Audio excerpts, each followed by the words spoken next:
In 48 hours, the Las Vegas Raiders did something no one saw coming at this scale. Over 60 players showed up voluntarily on day one of off-season workouts. Fernando Mendoza walked through the Raiders facility for his top 30 visit, and it was his only visit to any team. Kirk Cousins sat in front of cameras and said something about Mendoza that stopped the entire room. And then quietly, almost without warning, Tom Brady walked through the doors of that building and went straight to the quarterback room. Nobody sent out a press release. Nobody announced it. He showed up because he wanted to, and everyone noticed. The Las Vegas Raiders are not waiting for the future anymore. The future is already in the building. But here is what nobody is talking about. While all the big names were getting the headlines, head coach Klint Kubiak stood in front of his team for the very first time and delivered 2 phrases that tell you everything about where this franchise is headed. 4 words and 3 words. Simple, direct. And the moment Cousins repeated them in his press conference, the entire tone of this Raiders rebuild shifted. What Cousins said about Mendoza nearly confirmed the #1 overall pick before the draft even happens. What he said about Brady will surprise people who have been questioning how involved the 7-time Super Bowl champion actually is with this organization day to day. And what he said about himself, about his own role, about what he told head coach Klint Kubiak behind closed doors, that part changes the conversation completely. There is also a storyline on this roster that refuses to go away, one that involves one of the most dominant defensive players in the league and a front office decision that the rest of the NFL has not forgotten. This video covers all of it. The arrivals, the press conference moments that mattered, the roster moves, the draft capital, and the uncomfortable question hanging over this entire rebuild. Start with what happened on day one, because 60 players showing up before they had to tells you more about this team than any transaction wire ever will. But before we get into that, hit that like and subscribe button for more Raiders and all the NFL content. Let's aim for 500 likes on this video. The word voluntary means nothing in the NFL until it means everything. On the very first day of off-season workouts, with zero obligation, over 60 Las Vegas Raiders players walked through the doors of that facility and got to work. Maxx Crosby was there before the sun came up. Brock Bowers, Ashton Genty, Eric Stokes, Tyler Linderbaum, all of them in the building, all of them on time, all of them choosing to be there. Think about what that actually says. A brand new head coach, a roster that went through a brutal season, and still, over 60 players showed up before anyone told them they had to. That kind of buy-in does not happen by accident. Klint Kubiak has never coached an NFL regular season game as a head coach. That is the thing critics kept pointing to all offseason. Too calm, they said. Too quiet. Not the type to command a locker room of professional football players. But then his first team meeting happened, and 2 phrases came out of that room that reframe everything. Ride for the brand.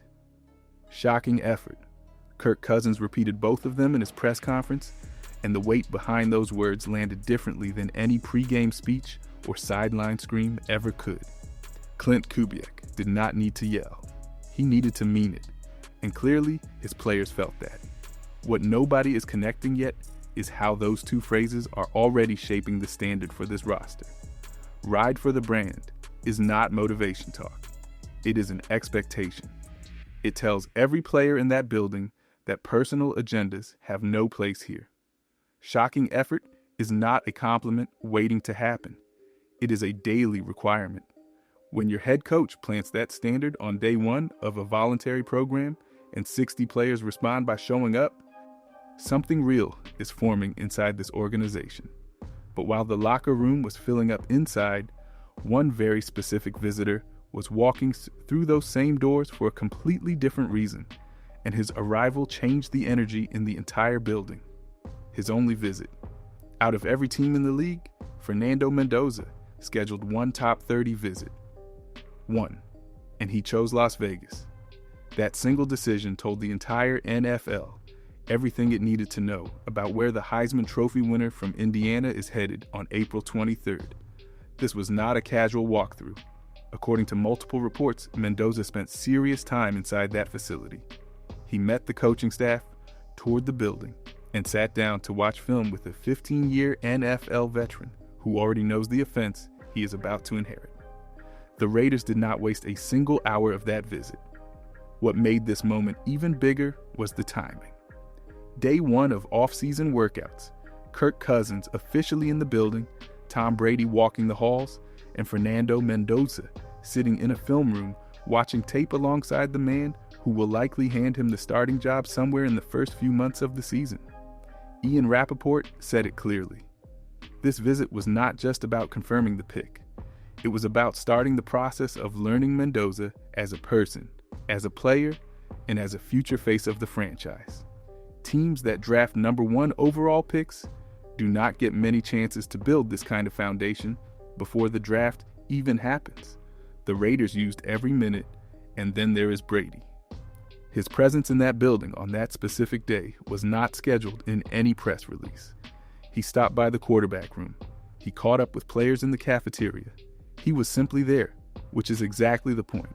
The man who built the blueprint for how a quarterback should carry a franchise showed up on the same day the Raiders' future franchise quarterback walked through the door. That is not coincidence. That is culture being constructed in real time. But what Cousins actually said about Mendoza in front of cameras the very next day, that is where this story takes a turn nobody fully expected. Before Kirk Cousins ever signed with the Raiders, he did his homework. That is who he is. 15 seasons in this league, 3 different franchises, and every single time he has made a major decision, he has gathered information first. So when he texted Tom Brady, asked for a call, and Brady responded by FaceTiming him during a youth baseball practice, Cousins stepped away from the field and listened. He got off that call and immediately called his wife. He told her it was a really life-giving call. Those are his words. A 7-time Super Bowl champion laid out a vision for this franchise that moved one of the most experienced quarterbacks in the league to pack up and come to Las Vegas. That alone should tell Raider Nation how serious Brady is about turning this thing around. Then Cousins sat in front of cameras and said something that almost nobody is treating with the weight it deserves. He told reporters he went directly to head coach Clint Kubiak and said the best player should play. Not the highest paid player, not the veteran, the best player. He said he does not want to be on the field if he is not the right option for this team. For a player with his experience, his track record, and his contract, that level of honesty is rare. And then he went one step further. He talked about watching film with Mendoza and mentioned that he wanted to learn how Mendoza throws the back shoulder route, a 15-year veteran telling a prospect he wants to learn from him. Let that settle. The terminology conversation added another layer. Cousins knows the core of this offense because he has worked with offensive coordinator Andrew Giannacco before. But he was honest enough to admit that 4 years have passed and the offense has evolved. He said he is approaching this installation like a rookie, asking basic questions, starting from scratch where he needs to. That humility from a player of his caliber sets a tone for the entire quarterback room. But the real question Raider Nation has been sitting with since the signing dropped is simple. How long before Mendoza takes over entirely? And what does the actual competition look like between now and week 1? Mel Kiper Jr. put a number on it. 4 to 5, maybe 6 games. That is his projection for how long Kirk Cousins starts before Fernando Mendoza takes over as the full-time starter. Trey Wingo framed it differently. He said the runway matters more than the exact game number. Having a player like Cousins in the building gives this organization the freedom to make the right decision at the right time, instead of panicking and forcing the rookie onto the field before he is ready. Solomon Wilcox pointed out something that gets overlooked in all the Cousins criticism. Andrew Luck is out of football. Robert Griffin III is out of football. Cousins was drafted 4th round in the same year, behind both of them, and he is still here, still producing, still earning contracts. Longevity in this league is its own form of proof. But here's the part of this conversation that matters most, and nobody is saying it loudly enough. If Mendoza walks into training camp and outplays Cousins every single day, the Raiders have to be willing to say it out loud and act on it. The danger is not that Mendoza will not be ready. The danger is that an organization invests in a veteran plan and sticks to it, even when the evidence on the practice field points somewhere else entirely. Cousins himself said the best player should play. The Raiders have to honor that, not just in words, but in the actual decision they make when camp breaks and the depth chart gets set.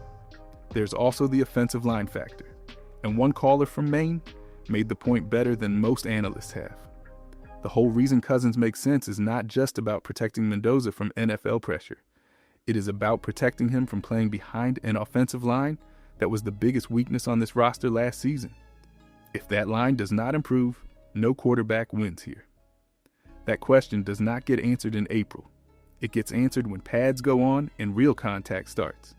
The Raiders have pieces in place. Whether those pieces hold up is a completely different conversation, and it connects directly to who on this roster still has something major left to prove. Every single player on this roster has something to prove in 2026. That is not a criticism.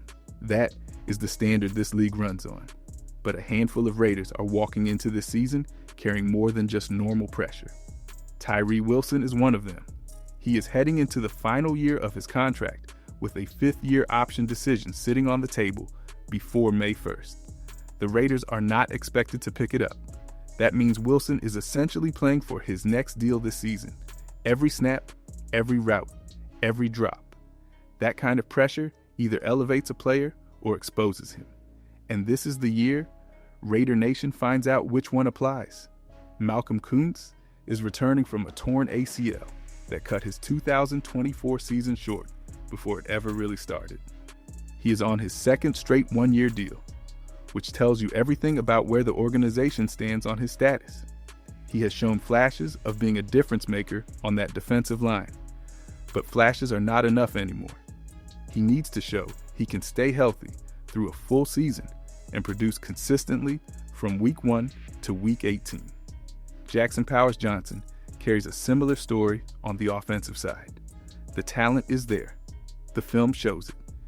But he has missed time in both of his first 2 NFL seasons, and a guard who cannot stay on the field, cannot anchor a line that is already under pressure to improve dramatically. Michael Mayer is the name that might carry the most unfinished business of anyone in that tight end room. What he did at Notre Dame created expectations that have not been met yet at the NFL level. And 2026 is the year that either changes or forces a serious reevaluation. Alongside Brock Bowers and Ian Thomas, he has the setup to finally break through. Darian Porter is still converting from wide receiver to cornerback after playing the position at Iowa State, which means he is developing a skill set in real time against NFL competition. Kirk Cousins told the media directly that he has something to prove too. And when the veteran in the room sets that tone publicly, every player below him on the depth chart takes note. But all of this proving happens after the roster gets finalized. And the Raiders made some quiet moves this week that deserve attention on their own. 3 re-signings happened this week, and each one adds a specific layer to what this Raiders roster is becoming. Tight end Ian Thomas is back on a 1-year deal. In 15 games last season, he was targeted 13 times and caught all 13. Perfect catch rate. For a player whose primary value is as a blocker, that kind of reliability in the passing game makes him genuinely useful in a room that already has Brock Bowers drawing the majority of defensive attention. Jordan Meredith returns as a restricted free agent on a 1-year deal, giving the offensive line legitimate depth at guard and center. He is not being asked to start. He is being asked to be reliable when called upon. And based on what he showed before last season's offensive line struggles, he fits that role cleanly. Charles Snowden, the Snowman, re-signs as an exclusive rights free agent on the defensive line. He has improved every single year since entering the league. And the fact that defensive coordinator Robbie Leonard, who was his position coach as recently as last season, is now calling the defense means Snowden is in the best possible situation to take another step forward. Leonard himself has something to prove in his first year running an entire defense after operating as a defensive line coach. That promotion adds a storyline to the defensive side of this roster that will play out over the entire season. Then there is the Dexter Lawrence situation out of New York. He is 28 years old, one of the most dominant interior defensive linemen in football, and he has requested a trade from the Giants. $30 million per year is what he wants on an extension. The Giants want at least a first-round pick in return, and the Raiders have 10 draft picks in this upcoming class. Every instinct says go get him, but the smarter read is this. The Raiders are not one player away. They are building something from the ground up with Fernando Mendoza at the center of it. Burning first-round capital and cap space on a player who comes with contract demands of that size pulls resources away from the infrastructure this rebuild actually needs. Draft the defensive tackle you believe in and develop him alongside Maxx Crosby, which brings this entire conversation to its most complicated point. Maxx Crosby showed up before sunrise on day one. No one asked him to arrive early. No one needed to. That is who he is, and Raider Nation knows that better than anyone. But knowing who Crosby is as a player and knowing how this front office views him as an asset are two completely different things. And right now, those two realities are sitting in direct tension with each other. The Raiders reached an agreement to trade Crosby to the Baltimore Ravens earlier this offseason. That deal fell apart, but here's the part that does not go away. They agreed to it. They sat across the table, ran through the numbers, and said yes. Once a franchise does that, the rest of the league files it and remembers it forever. John Spytek stood at the podium during the scouting combine and was asked directly whether Crosby was off limits. He did not say yes. He said he would always listen. That answer is not neutral. That answer is an open door, and every general manager in the NFL heard it the same way. Teams are going to call. Conversations are going to happen. The draft is 2 weeks away, and those calls will only increase in volume as rosters start taking shape and teams identify what they are missing. Crosby will be at the center of those conversations, whether the Raiders want him to be or not. The real issue is not whether teams want Crosby. Of course they do.